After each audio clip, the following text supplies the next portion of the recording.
Hello students, एक बार फिर से स्वागत है आपका हमारे चैनल हिंदी ज्ञान केंद्र पर। और आज हम आपको बता रहे हैं जो हमने आपको लास्ट वीडियो में 9th के चैप्टर साखी और शब्द की स्टडी कराई थी, जिसमें हमने आपको कुछ होमवर्क क्वेश्चंस दिए थे। यदि आप उनको कंप्लीट नहीं करेंगे तो आपकी स्टडी अधूरी है। तो हमने आपको कहा था कि हम आपको जो हमने आपको क्वेश्चन दिए इनके हम आपको आंसर भी बताएंगे। तो आज हम इसमें उस चैप्टर के साखी और शब्द के क्वेश्चन आंसर को देख लेते हैं जो कि आपको हमने होमवर्क में दिए थे। देखिए, हमारी पहली साखी थी हमारी मान सरोवर सुबर जल हंसा के कराही मुक्ता फल मुक्ता चुगे अब उड़े अनंत ना जाहे। तो स्टूडेंट्स देखिए, मैंने आपको इसमें क्वेश्चंस दिया, एक्स्ट्रा क्वेश्चंस दिए थे मैंने आपको। एक कवि और कविता का नाम लिखिए। देखिए, इसका आंसर था कवि का नाम कबीर और कविता का नाम है साखी। सेकंड क्वेश्चन था हमारा मान सरोवर में क्या भरा हुआ है। आपने इसका आंसर निकाला, आई होप आपने इसका आंसर अच्छे से निकाला होगा। देखिए, क्या भरा हुआ है मान सरोवर में? स्वच्छ और पवित्र जल भरा हुआ है। हंस अन्यत्र क्यों नहीं जाना चाहते हैं? हंस अन्यत्र इसलिए नहीं जाना चाहते हैं क्योंकि मान सरोवर के स्वच्छ जल में वे प्रसन्नता पूर्वक मोती चुग रहे हैं और अन्यत्र दुर्लभ है, यानी कि उन्हें जो आनंद वहाँ पर प्राप्त हो रहा है मान सरोवर में, वो आनंद उन्हें कहीं और प्राप्त नहीं होगा, इसलिए वो दूसरी जगह नहीं जाना चाहते हैं। मान सरोवर और हंस किसके प्रतीक हैं? देखिए, मान सरोवर यहाँ पर मन रूपी सरोवर का प्रतीक है और हंस यहाँ पर जीवात्मा का प्रतीक है। अनुप्रास और यमक अलंकार का एक एक उदाहरण साखी से लिखिए। तो देखिए, अनुप्रास का मतलब होता है जहाँ एक अक्षर कई बार आ रहा हो, और यमक का मतलब होता है जहाँ दो शब्द आ रहे हों लेकिन दोनों के अर्थ अलग अलग हों। तो देखिए, अनुप्रास अलंकार के तो आपको बहुत सारे एग्जाम्पल मिल जाएंगे। हंसा केल कराही, देखिए और भी हैं यहाँ पर, मैं आपको और भी बता देती हूँ। मुक्ता फल मुक्ता चुगे, ये सब किसके उदाहरण हैं? यहाँ पर ये अनुप्रास अलंकार के उदाहरण है। और यमक अलंकार का है मुक्ता फल मुक्ता चुगे। इसमें दोनों ही हम बोल सकते हैं, यमक भी बोल सकते हैं और इसमें हम अनुप्रास भी बोल सकते हैं। इसमें मैंने आपको बताया था कि जब तक आप एक एक लाइन को ध्यान से स्टडी नहीं करेंगे तब तक आप अपने चैप्टर को अच्छे से स्टडी नहीं कर पाएंगे। आपको हर लाइन की स्टडी करनी है। हर लाइन से हमारे 2 क्वेश्चन बनते हैं, 3 क्वेश्चन बनते हैं, तो आपको हर एक क्वेश्चन की स्टडी करनी है। इसलिए मैंने आपको होमवर्क दे रही हूँ और उस होमवर्क को मैं क्लियर भी करा रही हूँ आपको। देखिए, दूसरी हमारी साखी थी प्रेमी ढूंढत में फिरो प्रेमी मिले न कोई, प्रेमी को प्रेमी मिले सब विष अमृत हुए। देखिए, इसका फर्स्ट क्वेश्चन मैंने आपको दिया था कि मैं का प्रयोग किसके लिए किया गया है। आपने इसका आंसर निकाला। देखिए, मैं का प्रयोग किसके लिए किया गया है? मैं का प्रयोग यहाँ पर सच्चे ईश्वर भक्त के लिए किया गया है। साखी में प्रेमी किसे कहा गया है? उस व्यक्ति को कहा गया है जो ईश्वर से प्रेम करता है, अर्थात ईश्वर का सच्चा भक्त। कभी क्यों कहता है प्रेमी मिले न कोई? कभी इसलिए कहता है कि दुनिया में सच्चे प्रभु भक्त दुर्लभ हैं, इसके विपरीत दिखावे की भक्ति करने वालों की कमी नहीं है। नेक्स्ट क्वेश्चन हमारा था विष का अमृत बनाने से क्या तात्पर्य है? विष का अमृत बनने से तात्पर्य है बुराइयों का अच्छाइयों में बदल जाना, यानी कि प्रभु भक्ति में लीन होकर के सब कुछ भुला देना। लास्ट क्वेश्चन मैंने आपको बताया था कि एक क्वेश्चन लास्ट ग्रामर का 100% होगा। देखिए, श्लेष अलंकार का उदाहरण इसी साखी से आपको जो है श्लेष अलंकार का उदाहरण देना है। प्रेमी ढूंढत में फिरो प्रेमी मिले न कोई, प्रेमी को प्रेमी मिले सब विष अमृत हुए। इसी से आपको जो है श्लेष अलंकार का एक उदाहरण देना है। श्लेष अलंकार का मतलब होता है कि एक ऐसा शब्द जिसके अन्य शब्द एक ही हो लेकिन उसके अर्थ अनेक निकल रहे हों। तो यहाँ पर जो प्रेमी शब्द है, यहाँ पर प्रेमी शब्द के 2 अर्थ निकल रहे हैं, इसलिए यहाँ पर ये श्लेष अलंकार है। आगे देखिए, साखी नंबर 3, हस्ती चढ़िए ज्ञान को सहज बुलीचा डार स्वान रूप संसार है भूकन दे जपमार। इसमें से मैंने आपको होमवर्क क्वेश्चंस दिए थे। हस्ती चढ़िए ज्ञान को के माध्यम से कभी क्या कहना चाहते हैं? कभी कहना चाहते हैं कि साधक को ज्ञान रूपी हाथी की सवारी करनी चाहिए, अर्थात अधिक से अधिक ज्ञान प्राप्त करना चाहिए।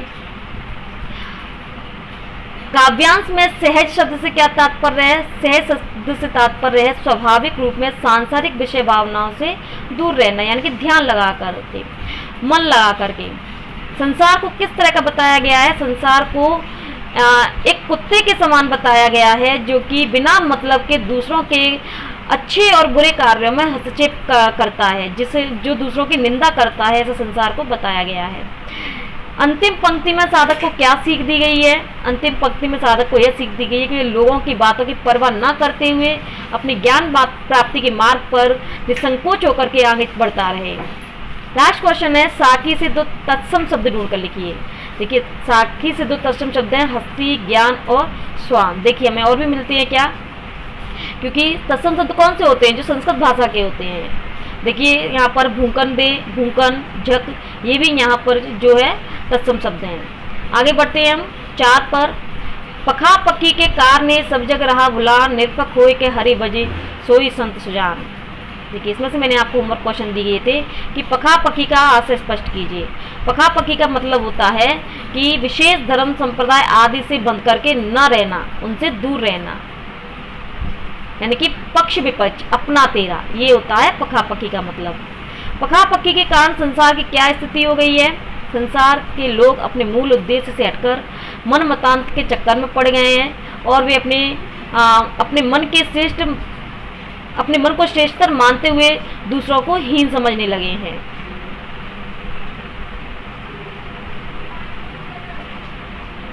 देखिए, नेक्स्ट क्वेश्चन है, निष्पक्ष होकर प्रभु का भजन कौन करते हैं? जो पक्ष विपक्ष के चक्कर में नहीं पड़ते हैं, वही निष्पक्ष होकर के जो प्रभु का भजन करते हैं, वही चतुर संत होते हैं, वही सज्जन से व्यक्ति होते हैं, वही अच्छे व्यक्ति होते हैं जो अपने परम लक्ष्य की प्राप्ति करते हैं। प्रभु की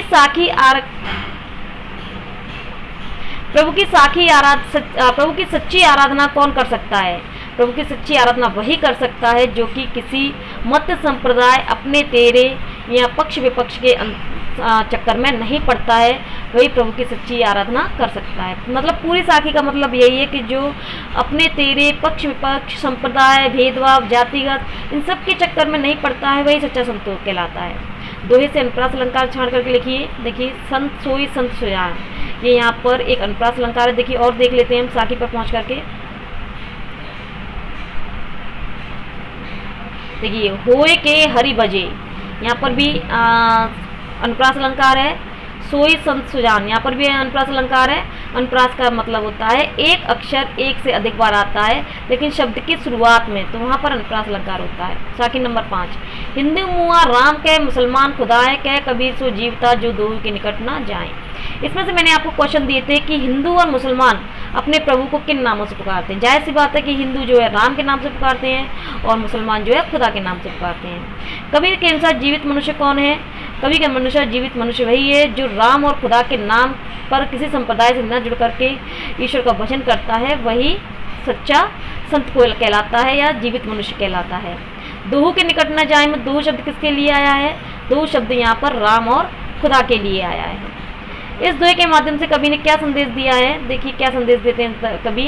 इस दोहे के माध्यम से कवि ने संदेश दिया है कि मनुष्य को किसी संप्रदाय से जुड़कर या धर्म चिन्हों में फंसकर प्रभु को नहीं भूलना चाहिए, क्योंकि राम रहीम का बंटवारा मनुष्य ने नहीं किया है, ईश्वर ने नहीं किया है। दोहे से अनुप्रास अलंकार का उदाहरण लिखिए। अनुप्रास का कहे कबीर सो जीवता।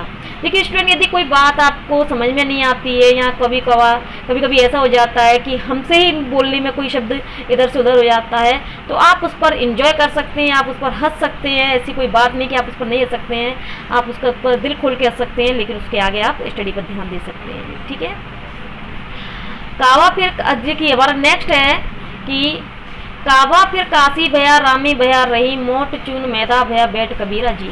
इसमें से मैंने आपको क्वेश्चन दिए थे कि कावा फिर काशी भया का क्या भाव है। तो कावा फिर काशी भया का मतलब है कि मनुष्य के मन में सांप्रदायिक भेदभाव नहीं रह गया है। दूसरा क्वेश्चन है, राम का रहीम होने से क्या आशय है। देखिए, इसका आशय है कि मनुष्य की धर्मांधता मिट गई है, उसके लिए राम और रहीम एक हो गए हैं। धार्मिक कट्टरता और भेदभाव को काव्यांश में क्या कहा गया है? धार्मिक कट्टरता और भेदभाव को काव्यांश में मोटे आटे के समान यानी कि मोट चून कहा गया है। दोहे में मनुष्य के लिए क्या सीख दी गई है? दोहे में मनुष्य को सीख दी गई है कि मनुष्य को धर्मांध नहीं होना चाहिए, यानी कि धर्म के चक्कर में नहीं पड़ना चाहिए, उसे राम रहीम के चक्कर में नहीं पड़ना चाहिए, उसे सांप्रदायिकता के चक्कर में नहीं पड़ना चाहिए। इसमें और भी यदि सिंपल लैंग्वेज में आप अपने आंसर को कर सकते हैं तो ये बहुत अच्छी बात है।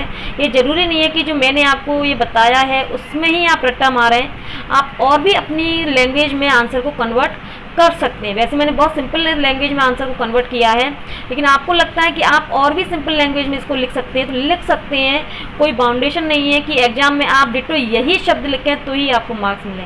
आपका भाव एक होना चाहिए, आपके आंसर का मीन्स निकलना चाहिए। ठीक है, आगे देखते हैं बैठ कबीरा जी में कौन सा बिंब उपस्थित हुआ है। देखिए बैठ कबीरा जी में दृश्य बिंब उपस्थित हुआ है। आगे आते हैं साखी नंबर 7 पर। ऊंचे कुल का जन्मिया जे करनी ऊंची न होए, सुबरन कलश सुरा भरा साधु निंदा सोए। इसमें मैंने आपको क्वेश्चंस दिए थे कि ऊंचा कहलाने योग्य कौन होता है। तो ऊंचे कुल में जन्म लेकर भी व्यक्ति यदि अच्छा कर्म नहीं करता है तो वह श्रेष्ठ नहीं होता है। ऊंचा कहलाने योग्य वही होता है जिसके कर्म ऊंचे होते हैं। कवि ने सुवर्ण कलश का उदाहरण किसके लिए दिया गया है? कवि ने सुवर्ण कलश का उदाहरण उन लोगों के लिए दिया है जो उच्च कुल में जन्म लेकर भी अच्छे कर्म नहीं करते हैं।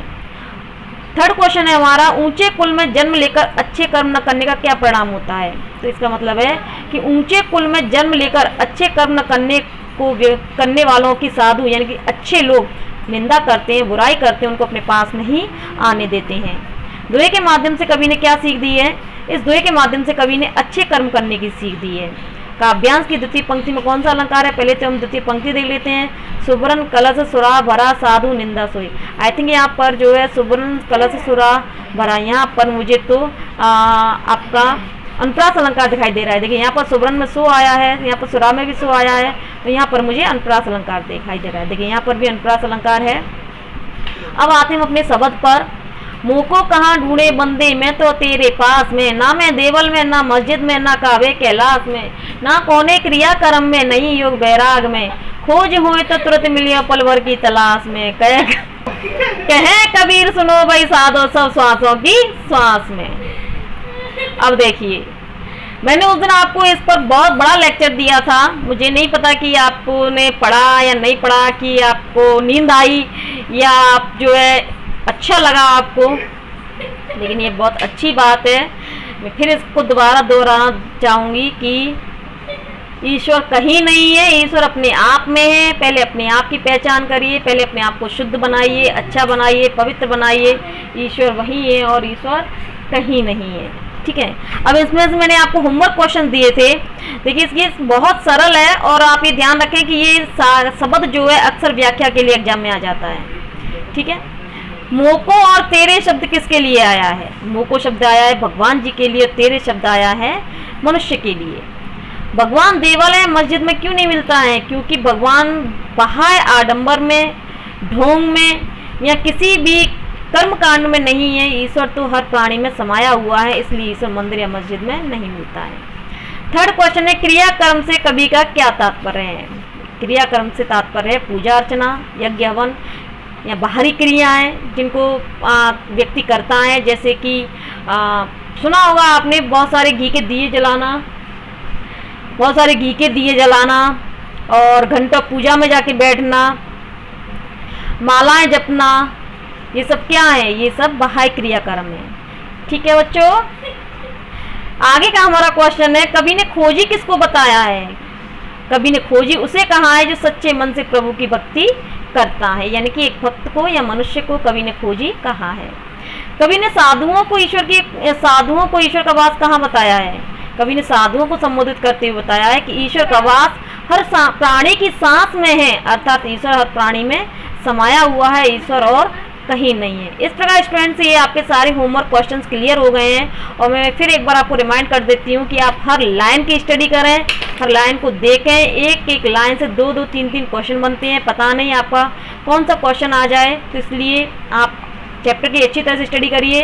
इसका डिस्क्रिप्शन में PDF लिंक दिया गया है, आप इसको फिर से स्टडी करिए।